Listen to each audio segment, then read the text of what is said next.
દર્શક મિત્રો સ્વાગત છે તમારું અમારી આ યુટ્યુબ ચેનલમાં. તો મિત્રો આજના વિડીયોમાં આપણે છે પોલીસ કોન્સ્ટેબલની જે ભરતીની જાહેરાત છે બહાર પડી છે. તો તેને રિલેટેડ મિત્રો જે આપણે જે પોલીસ કોન્સ્ટેબલનો સિલેબસને જે આપણે ડિટેલમાં જોવાના છે. મિત્રો આ બીજા ફેઝની ભરતી છે. આ અગાઉ છે તમે જે પહેલા ફેઝની ભરતીમાં નવો સિલેબસ જાહેર થયો છે તે જ સિલેબસ મિત્રો છે આ નવી ભરતીમાં પણ તમને જોવા મળવાનો છે. તો આ વિડીયોમાં છે આ સિલેબસને આપણે ડિટેલમાં જોઈશું કે કયા કયા ટોપિકો છે પરીક્ષાઓમાં પૂછાતા હોય છે. તો વિડીયોમાં છે અંત સુધી બન્યા રહેજો અને વિડીયો પસંદ આવે તો વિડીયોને લાઇક કરજો અને વિડીયોને તમારા મિત્રો સાથે અવશ્ય શેર કરજો. તો ચાલો વિડીયોની શરૂઆત કરીએ. તો મિત્રો અહીં તમે જોઈ શકો છો કે અહીં જે કોન્સ્ટેબલનું જે પેપર લેવામાં આવતું હોય છે તેમાં જે હવે નવો સિલેબસ આવ્યો છે તો તેમાં 2 પાર્ટમાં પેપર છે તમારે આપવાનું હોય છે, જેમાં પાર્ટ એ અને પાર્ટ બીનો સમાવેશ થાય છે. ટોટલ 200 MCQ તમને પૂછવામાં આવશે અને 200 માર્ક છે તેના રહેલા છે અને 3 કલાકનો સમયગાળો છે તમને જે આ પેપર માટે આપવામાં આવશે, એટલે કે 180 મિનિટનો સમયગાળો છે તમને પરીક્ષામાં આ પેપર પૂર્ણ કરવા માટે આવશે, જેમાં પાર્ટ એ અને પાર્ટ બી બંને તમારે પૂર્ણ કરવાના રહેશે. હવે મિત્રો પાર્ટ એની આપણે વાત કરીએ તો પાર્ટ એનું સિલેબસ 2 પ્રકારનું રહેશે. તો પાર્ટ એમાં મિત્રો છે ટોટલ 80 માર્કના પ્રશ્ન પૂછાશે અને 80 MCQ છે તમને પૂછવામાં આવશે અને 40% મિનિમમ ક્વોલિફિકેશન સ્ટાન્ડર્ડ રાખવામાં આવ્યું છે. એટલે કે તમારે પાસ થવા માટે છે ઓછામાં ઓછું છે તમારે 40% માર્ક મેળવવા છે તે ફરજિયાત રહેલા છે. અને નેગેટિવ માર્કિંગની વાત કરીએ તો 0.25 છે નેગેટિવ માર્કિંગ છે તમને આમાં જોવા મળવાનું છે. એટલે કે તમે જો કોઈ પ્રશ્ન ખોટો ટીક કરો અથવા તો તમે એકથી વધારે વિકલ્પ પસંદ કરો અથવા તો તમે છે કોઈ છેકછાક કરો તો તમને છે તેમાં 0.25 માર્ક છે તમારા જે છે તે પ્રશ્નમાં કાપવામાં આવશે. અને ઈ ઓપ્શન પર તમને જે આમાં આપવામાં આવ્યું છે, જો તમે ઈ ઓપ્શન ટીક કરશો તો તમારા કોઈ પણ પ્રકારના માર્ક છે તે કાપવામાં આવશે નહીં. તો આ પ્રમાણે નિયમ છે. હવે તો સિલેબસ જોઈ લઈએ. તો પાર્ટ એમાં 3 મુખ્ય ટોપિક છે. તેમાં પહેલો ટોપિક છે રિઝનિંગ અને ડેટા ઇન્ટરપ્રિટેશનનો જે છે ટોપિક છે, જેમાં 30 ગુણના જે છે પ્રશ્ન પૂછાશે. બીજો ટોપિક છે ક્વોન્ટિટેટિવ એપ્ટિટ્યૂડનો, જેમાં 30 ગુણના પ્રશ્ન પૂછાશે. અને ત્રીજો જે ટોપિક છે કમ્પેરેટિવ ઇન ગુજરાતી લેંગ્વેજ, જેના 20 ગુણના પ્રશ્ન પૂછાશે. ટોટલ 80 માર્કનું છે પાર્ટ એ તમારે છે તે રહેલું છે. તેમાંથી તમારે છે 40% માર્ક મેળવવા છે તે ફરજિયાત રહેલા છે. ત્યારબાદ આગળ આપણે વાત કરીએ તો આગળ પાર્ટ બીની વાત કરીએ. તો પાર્ટ એ આપણે જોયું, ત્યારબાદ પાર્ટ બી છે હવે તેમાં 120 માર્ક છે અને 120 MCQ છે તમને પૂછવામાં આવશે. આમાં પણ મિત્રો છે પાર્ટ એની વારીએ છે આમાં પણ 40% મિનિમમ ક્વોલિફિકેશન સ્ટાન્ડર્ડ જોવા મળવાનું છે. એટલે કે આમાં પણ તમારે છે 40% માર્ક જે છે પાસ થવા માટે લેવા છે તે ફરજિયાત રહેલા છે. નેગેટિવ માર્કિંગ આમાં પણ 0.25 તમને છે પાર્ટ બીમાં જોવા મળવાનું છે અને ઈ ઓપ્શન આપેલું છે જેમાં તમારો માર્ક કપાશે નહીં. ત્યારબાદ હવે મિત્રો પાર્ટ બીનો સિલેબસ જોઈએ તો તેમાં પહેલો જે ટોપિક છે તે છે ધ કોન્સ્ટિટ્યુટ ઓફ ઇન્ડિયા. તો મિત્રો ભારતનું બંધારણ છે તેના પ્રશ્ન 30 માર્કના પૂછાશે. બીજો ટોપિક છે કરંટ અફેર્સ છે, સાયન્સ એન્ડ ટેકનોલોજી છે અને જનરલ નોલેજ છે. તો કરંટ અફેર્સમાં તમને ખબર હશે ગુજરાત, ભારત અને વિશ્વનું પૂછાતું હોય છે. સાયન્સ એન્ડ ટેકનોલોજી તમને છે જે GCRT આધારિત પૂછાતું હોય છે અને જનરલ નોલેજના પ્રશ્ન છે તે પૂછાતા હોય છે. તો ટોટલ 40 માર્કના આ 3 ટોપિકમાંથી પ્રશ્ન પૂછાશે. ત્રીજો ટોપિક છે હિસ્ટ્રી, કલ્ચર અને જિયોગ્રાફી ભારત અને ગુજરાતનું. તો તેમાં મિત્રો છે ગુજરાત, ભારત અને જે છે તે બંનેનું જે ઇતિહાસ, ભૂગોળ અને સાંસ્કૃતિક વારસાના 50 માર્કના પ્રશ્ન પૂછાતા હોય છે. ટોટલ 120 માર્કનું છે પાર્ટ બી રહેલું છે. એટલે કે 120 પ્લસ 80 માર્ક, એટલે કે 200 માર્કનું ટોટલ પેપર તમારે છે તે રહેશે. પાર્ટ એ છે તે 80 માર્ક અને પાર્ટ બી છે તે 120 માર્કનું રહેશે. ત્યારબાદ આગળ વાત કરીએ આપણે તો આપણે અગાઉ જોયું તે મુજબ છે પાર્ટ એમાં છે 30 અને 20, એટલે કે 80 માર્કનું પાર્ટ એ છે અને જેમાં કમ્પેરેટિવ ઇન ગુજરાતી લેંગ્વેજ જે ટોપિક આપેલો છે જેમાં તમારે છે પ્રશ્નપત્રમાં આપેલા ફકરા પરથી તમારે છે પ્રશ્નના જે જવાબ છે તે આપવાના રહેતા હોય છે. ત્યારબાદ હવે મિત્રો આપણે પાર્ટ બીનો જે સિલેબસ છે તેને જે છે ડિટેલમાં જોઈએ. તો તેમાં જે પહેલો ટોપિક આપેલો છે પાર્ટ બીમાં તે છે મિત્રો ધ કોન્સ્ટિટ્યુટ ઓફ ઇન્ડિયા એટલે કે ભારતનું બંધારણ, જેના 30 માર્કના પ્રશ્ન પૂછાતા હોય છે. તો તેમાં કયા કયા ટોપિકો આવે છે? તો એમાં પહેલો ટોપિક છે ભારતીય બંધારણ, જેમાં ઉદ્ભવ અને તેનો વિકાસ વિશે, લાક્ષણિકતાઓ વિશે, આમોખ, મૂળભૂત અધિકારો અને ફરજો વિશે, રાજનીતિના માર્ગદર્શક સિદ્ધાંતો વિશે, બંધારણની જોગવાઈઓ, બંધારણીય સુધારા પ્રક્રિયા અને સુધારાઓ, અને બંધારણનું અનહિત માળખું. તો આ મિત્રો છે આટલા ટોપિક છે પહેલા પોઈન્ટમાં છે. બીજા પોઈન્ટની વાત કરીએ તો તેમાં સંઘ અને રાજ્યોના કાર્યો અને જવાબદારી, સંસદીય વ્યવસ્થા, સંસદ અને રાજ્ય વિધાનમંડળ અને માળખું, કાર્યો, સત્તા અને વિશેષ અધિકારો, રાષ્ટ્રપતિ અને રાજ્યપાલની ભૂમિકા અને કાર્યપાલિકા અને ન્યાયપાલિકાને લગતા પ્રશ્નો પૂછાય છે. ત્યારબાદ ત્રીજો ટોપિક છે સમવાય તંત્ર તથા કેન્દ્ર અને રાજ્યના સંબંધો વિશેના પ્રશ્નો પૂછાશે. ચોથો ટોપિક છે ભારતીય બંધારણીય સંસ્થાઓ, વૈધાનિક, નિયમનકારી અને અર્ધ ન્યાયિક સંસ્થાઓ. ત્યારબાદ પાંચમો ટોપિક છે પંચાયતી રાજ તથા સ્થાનિક સ્વરાજ્યની સંસ્થાઓ.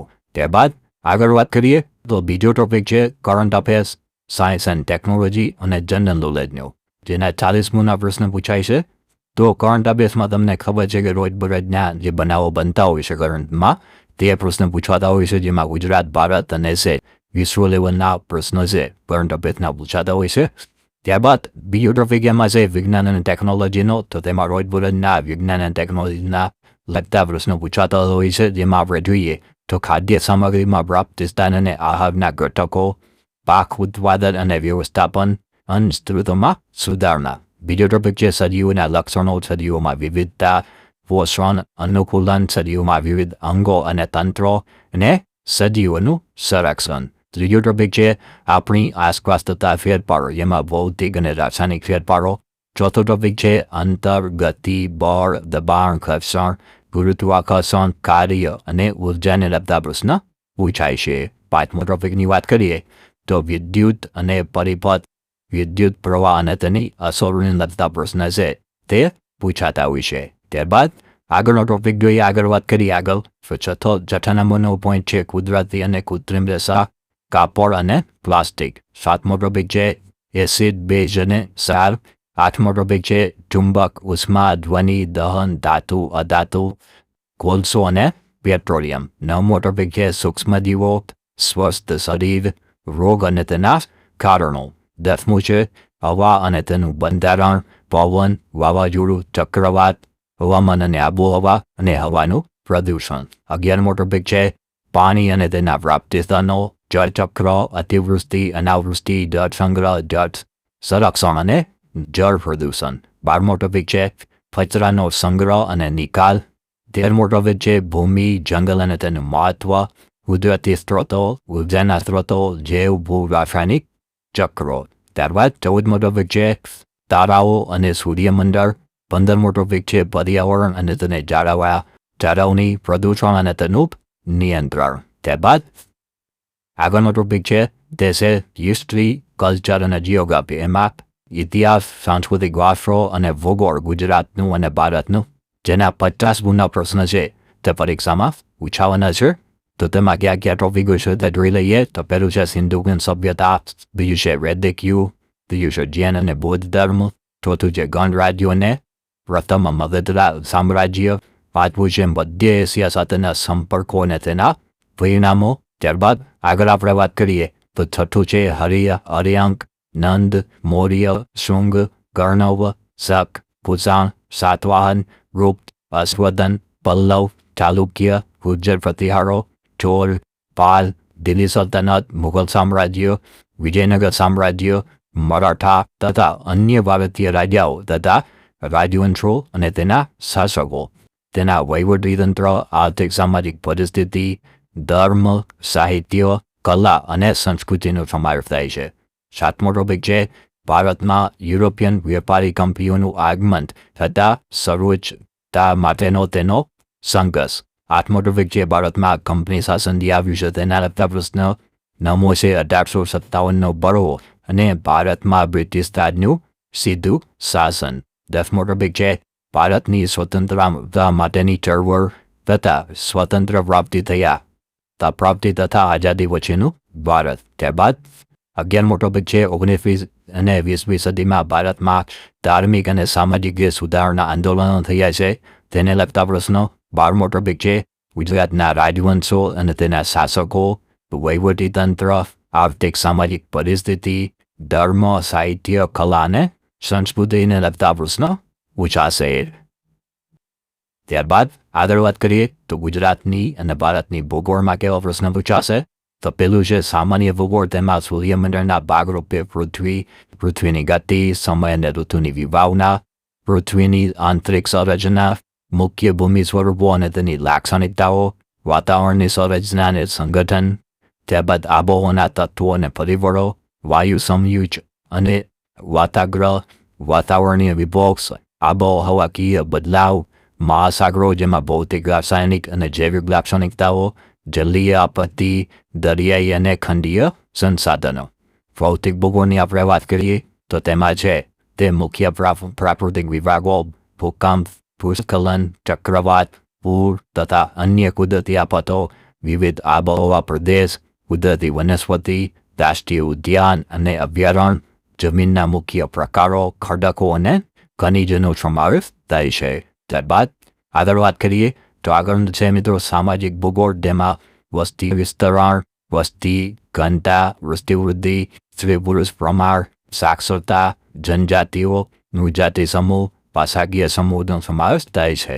ત્યારબાદ ચોથો ટોપિક છે આર્થિક ભૂગોળ, જેમાં અર્થતંત્રના મુખ્ય વિભાગ, કૃષિ, ઉદ્યોગ, સેવાઓ અને તેમની મુખ્ય લાક્ષણિકતાઓ, પાયાના ઉદ્યોગ, કૃષિ, ખનિજ, જંગલ, ઇંધણ એટલે કે બળતણ અને માનવ શ્રમ આધારિત ઉદ્યોગો અને પરિવહન અને વેપારને લગતા પ્રશ્નો પૂછાશે. અને 5મો ટોપિક છે વર્તમાન પ્રવાહોના સંદર્ભમાં ભૂગોળના પ્રશ્ન પણ પરીક્ષામાં તમને જોવા મળે છે.